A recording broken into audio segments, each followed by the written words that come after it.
Hey, seventh graders, this is a new week of learning this week. Hopefully, you've had a chance to think about Joan of Arc and posted a couple reasons why you think she's a big deal based on the reading that was on Schoology and anything else you could have found out about her.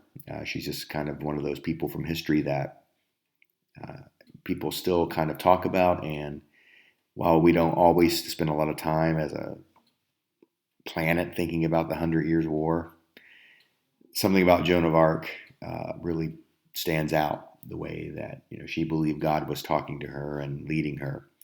But the bigger picture is this tension between France and England, which will be around for the next 1,000 years. Really, I mean, there's still issues between England and France today. But as we kind of shift gears this week, and we start saying goodbye to the Middle Ages and hello to this new time period. You've probably heard of it. It's called the Renaissance. And we're going to spend a week or so thinking about what made this time period in Europe so unique and so important to the history of the world. So we're going to do a lot with art this week. So there's going to be some art that you're going to need to kind of know, and it's just stuff that I think an informed citizen, these are pieces of art that an informed citizen should know, that most people would recognize. And many of the best art that mankind has created has come from the Renaissance. But first, what I want you to do is I want to show you some art that is not Renaissance, just to compare it to. Now, you have to kind of use everything we've talked about this year as we think about artwork in the Middle Ages versus artwork in the Renaissance. Remember, we said during the Middle Ages, the Catholic Church ran everything in Europe, right? They were the one church. So there wasn't a lot of options. And if you were going to be an artist in the Middle Ages, you really only had one option for what you could paint or create, which would be everything had to be based on the Bible or a character from the Bible or from Christianity. So, for example, this piece of art, this is something you might have found during the Middle Ages. It's not very good artistically, right? We could critique a lot of the features of this painting, the nose, the fingers, the way the hands are, the idea that they were trying to make a halo around the image of Jesus. The point is, they weren't really good with colors and they weren't good with design. And you only had one really option when you were going to make your art in the Middle Ages, and it had to be Christian or Christian themed. So if I looked at this particular piece of Middle Ages art, I noticed there's really no background. They don't really understand how to do that, to give it any depth. They're trying their best to make Jesus look real, but they just don't really have the talent or the ability yet. Let's look at this example of Middle Ages art. Again, they are trying to show like a baby Jesus, maybe with Mary, but they don't know how to do it. They don't know how to make a baby look like a baby, so they just shrink a full-size person and try to make that look like a baby. And again, they're trying to show halos, trying to show that these people are holy, Jesus and Mary, but they don't really know how to do a background. They're not really good with colors. During the Middle Ages, you're basically scraping to survive. You don't have a lot of time and education to spend on art. You're just trying to survive. But as the Middle Ages wind down and we start a new period of time known as the Renaissance, right? So Renaissance means a new birth. So there's like a new beginning for a lot of things in the European countries. And so the Renaissance is this rebirth. It starts in Italy. And for the first time in a long time, there's a renewed interest in paintings and sculptures and art. So it starts in a town called Florence in the country of Italy. Let's just say around the year 1350. So after the Black Death or the bubonic plague, there comes a time of rebirth. So it starts in Italy and it spreads. But it's really more than just painting and sculptures. It's literature, inventions. They look at science differently, a rebirth in the way that religion is done. There are going to be new types of Christianity in Europe. We're going to learn about that. And towards the end, they're going to begin exploring. Right now, they're not just worried about surviving these countries in Europe. They're actually thriving, and they can send out explorers to help their country become more wealthy and to be better at all things. So they needed money, they needed land. They're going to send out explorers, and that's how we'll end the year this year. But the first part of the Renaissance, we're really going to focus on the art side of it. So this week, hopefully you're ready to be an art student. Not just, create art, but more know the history of art and appreciate it. So the first thing you should know is whenever we talk about a Renaissance and the artist, the first thing that should come to your mind would be the Teenage Mutant Ninja Turtles. So you probably know some of these characters, and these 4 turtles all are named after some famous Renaissance artist. So we're going to talk about all of these: Michelangelo, Raphael, Donatello, and Leonardo da Vinci. So maybe you're a fan of the turtles, maybe you're not, but hopefully you're a fan of good art. So if you're ever at an art museum in Europe when COVID-19 is over, you will recognize some of these famous pieces of art. So let's start with the world's most famous painting by one of our Ninja Turtle artists, Leonardo da Vinci.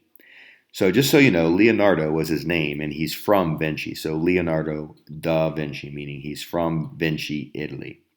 So Leonardo is probably the most famous Renaissance artist. He's more than an artist, right? You've probably heard of him. He does a lot of things. He's an inventor, a scientist, but he's really good at art. So this painting of the Mona Lisa is smaller than you would think. So if you ever saw it in France, it's basically the size of maybe your binder that you might carry around. But what we see here is, for the first time during the Renaissance, if you're an artist, you can paint something other than a Christian theme or someone from the Bible, right? So Da Vinci would have never been able to paint this during the Middle Ages. But now during the Renaissance, there's a rebirth, and there's an idea now that's floating around during this time period, let's say in the 1300s, 1400s, that art can just be about anything. What makes the Mona Lisa famous is that she's just anybody. She's really no one famous, historical. She's not from the Bible. She's just a girl from Italy, a model that he brings in to paint. And you'll notice now that the background is more three-dimensional. There's depth. This is something that Middle Ages artists would have not been able to do. Now, while you may think she doesn't look realistic, it's very realistic in terms of her features and the way that her face looks and her hands and her hair and the way that her cloth of her shirt looks. It looks more like an actual photograph than a painting. And the background provides depth.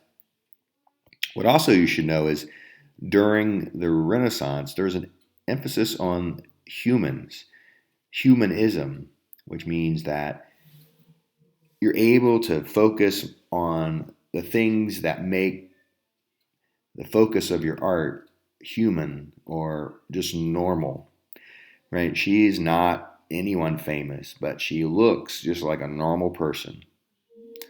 And if you really look closely, you can see she's kind of wearing a veil and her hair is curly. And what makes Mona Lisa famous is we don't know whether she's smiling or what she's thinking. But the idea that she must be thinking something is a very humanistic thing, like humans think. So she does represent really the best of the Renaissance in that she is a human just doing human things. Now, I know that sounds crazy. It sounds pretty basic. But if I were to paint something in the Middle Ages, they would often not look really that realistic, not very much human. And there would not be a lot of expression or thought in the character, like the person in the painting. So, for our purposes this week, maybe you already know this, but on the assessment at some point, I'll ask you who this is and who painted it. So, this is the Mona Lisa by Da Vinci, Leonardo da Vinci. Now, I also said that during the Renaissance that you were allowed to paint things other than religious subjects, but it didn't mean you couldn't paint religious scenes or subjects. So Da Vinci's other most famous painting is actually a fresco that's on a wall. This is in a church wall, or painted on a church wall, and it's called The Last Supper by Leonardo da Vinci. Again, this is a very much a religious scene. It has Jesus and his disciples sitting down and having a meal. And what you'll notice here is that how this is different from Middle Ages art is that the people look very much human. They're eating, they're talking to each other, they're doing things that humans would do, having side conversations, looking at each other. They look more realistic. Now, while this is rather faded, it's still a great example of Renaissance art. Also, the background and the foreground these are masters, during this time period. And Da Vinci is a master at getting your eye to look at Jesus in the middle. If you follow the windows and doors on the side of the painting, the vanishing point, they bring your eye to the center of the painting, which is Jesus. Again, Jesus obviously is a religious figure, but he's doing human things. He's sitting and eating, and he looks more realistic than those paintings we would have seen from the Middle Ages. So this is Leonardo da Vinci's The Last Supper. And if you could look this up on your own. You can identify each of the apostles and know what they're doing, and in their gestures or their face indicates a little bit about their personality. Again, it's very much a religious painting, but they do more with it to make the people in the painting look more human. Another Leonardo painting is Mary with Child and St. Anne. So that's Mary, the mother of Jesus, the baby is Jesus, and then Jesus' grandmother would be Anne. So Mary with Child and St. Anne. This looks a lot like it looks a lot like the Mona Lisa with the background. You'll see a lot of the similarities there.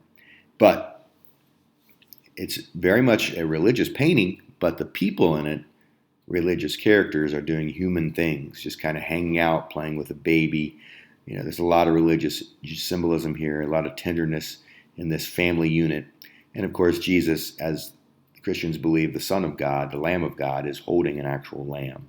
It's symbolic. But again, the background looks good. One thing weird about this would be their toes. Maybe you've noticed this. They definitely have long toes. So Mary with Child and St. Anne.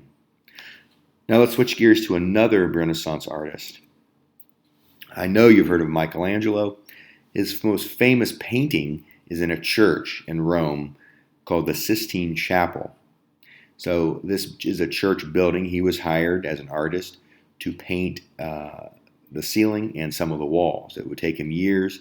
He would often lie on his back for, every day, all day for years, painting different panels of the ceiling. So what I want to do is kind of zoom in on some of these most famous panels of the Sistine Chapel, and you're going to need to know some of the art. So again, all of these panels on the ceiling are painted by Michelangelo, and they represent religious scenes, but they're very humanistic in how they are portrayed. For example, this is one that's famous, the creation of the sun and the moon. So this is a painting on the ceiling of the Sistine Chapel. You see God there, who looks kind of like an angry Santa. With one hand, he is creating the sun right here, and then with the other hand, he's creating the moon right there. Kidding, it's just the moon over here on the right. So God is a religious being, of course, but if you look at his face, he's showing human expression. His muscles are charged, and he looks like he's determined. So that's very different from what we would have seen in the Middle Ages. So the creation of the sun and moon by Michelangelo. Another famous ceiling painting from the Sistine Chapel that maybe you've seen. It's very commercialized. It's on. You can buy this. A lot of college kids put this up in their dorm room. It's the Creation of Adam by Michelangelo. So it's the same church building, the Sistine Chapel, and you'll notice that God on the right is about ready to touch the finger of Adam and give him the spark of life. And what Michelangelo was really good at was making the human body look very much ideal. So Adam is ripped and muscular. He just needs a little life from God. And if you've ever spent any time in art class, it's really difficult to make the hands look real. And his hands are amazing. He is considered one of the greatest painters in the history of man. So the Creation of Adam by Michelangelo. This is in the Sistine Chapel. But Michelangelo was good at other things besides painting. He's also famous for sculpting. So look at this look at this sculpture by Michelangelo. It's called La Pieta. Again, it's religious because that's Mary holding the lifeless body of her son Jesus. So it's very much a Christian theme. But this is a carving out of marble. And to make that marble look like cloth lying there, and it's just an amazing piece of art. La Pieta means the pity. So pity means sorrow. In your heart, you're supposed to feel sorrow as you look at the lifeless body of Jesus in the lap of his mother. This is all made out of stone. So this is, it's unbelievably difficult. You can't even imagine how hard this would be. Michelangelo is one of the greatest sculptors in the history of man as well. La Pieta, Michelangelo. Another famous sculpture by Michelangelo is Moses. And you'll see that, this is out of marble, but Moses is a character from the Bible. But the Renaissance allows these artists to create sculptures that make you think that they're Greek and that this is ancient classical Greek. Like that could be Zeus or Poseidon, the way that they're formed. But now Michelangelo uses that same kind of classical sculpting technique to make Moses look ideal. So this is Michelangelo's Moses. Very much Renaissance art. Again, religious in nature, but very humanistic in the way that it's portrayed. His muscles, his fingers, his hands, you can kind of see the veins in his hand. That's amazing that that's made out of stone. So Michelangelo was a master of sculpting. The most famous sculpture that he's ever made, and that probably is on planet Earth, would be Michelangelo's David. So this is a giant statue, right, of a Bible character. David is the young king, shepherd boy before he was king, who fought and killed Goliath. And this looks like it could be Apollo or any of the Greek heroes. But this is a Bible character. So that's new, that you can use the techniques that you used in ancient Greece to create Renaissance art. So Michelangelo, when he creates this, is trying to create the ideal form of humanity. And it is yet a Christian Bible character. So Michelangelo is a master. And so you'll need to know the slides that I've asked you, especially this one, Michelangelo's David. Now, another famous art that I know you'll see around just pop culture, I want to make sure you get it, is called The Birth of Venus. This is definitely Renaissance art, and it's painted by a man named Botticelli. Why I bring this up is because, now think about this. There's one Catholic church. The church runs everything. If you weren't part of this church, you were in trouble, right? You had no other options. You needed to be a Christian, and you were part of the church. If anybody during the Middle Ages would have tried to paint Venus or some other god from Rome or Greece from their polytheistic days, you would have been in trouble. You would have probably been thrown in prison or executed. But now, during the Renaissance, there's a rebirth, and everyone kind of lightens up a little bit. And the church doesn't freak out that much about this. I mean, this here is a naked goddess coming out of the ocean, and she's the goddess of beauty and love, and nobody's freaking out that much about it. She's very much portrayed as a humanistic kind of, she looks like a human, and it has background, it's got great color. This Birth of Venus by Botticelli is another famous Renaissance art. If you tried to paint this around the time of, say, the Crusades, you would have been in trouble. But now, in the 1300s and 1400s, everyone kind of just lightens up. It's a rebirth in art. So, The Birth of Venus by Botticelli. Another Renaissance artist who's a turtle is Donatello.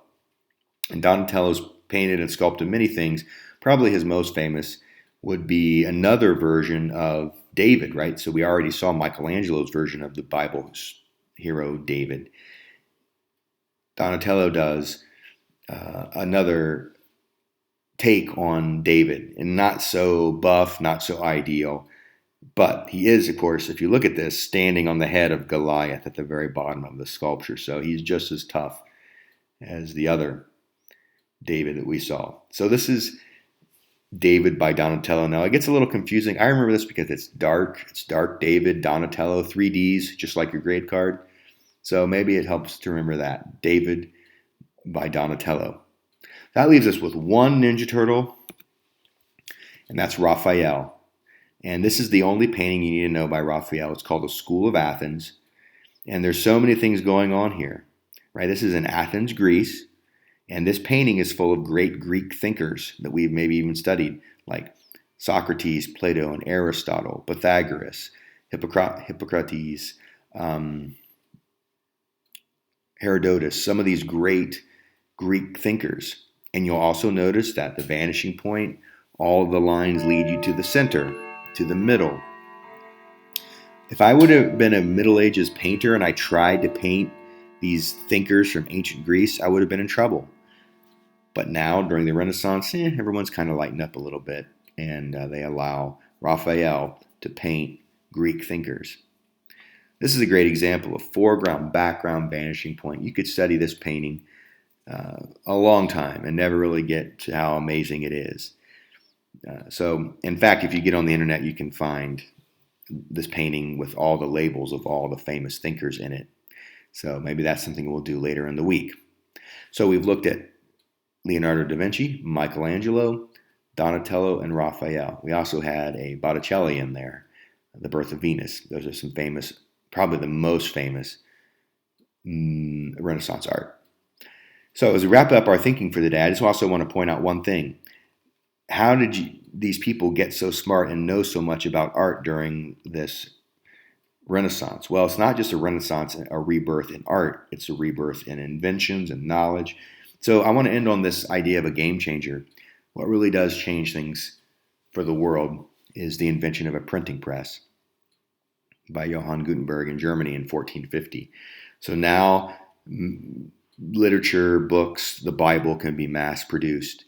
And it's probably considered one of the most epic inventions of all time. So if you wanted to study art, now you could get books that told you how to paint. If you wanted to know how to, what was new in science, you could get books. So the information that becomes available when this thing is invented is really a total game changer.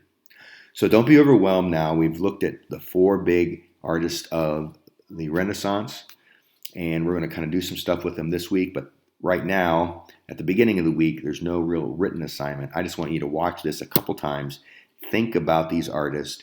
Think about the Middle Ages, which is very basic, no background, bland. They didn't really know what they were doing. They had to be religious in nature, versus the Renaissance, which is more humanistic.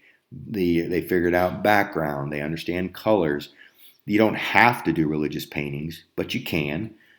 But if you do religious paintings or sculptures, they have a very much a humanistic feel to them. It's very different from the Middle Ages. So watch this again and stay tuned towards the middle of the week, and we're going to do something with it.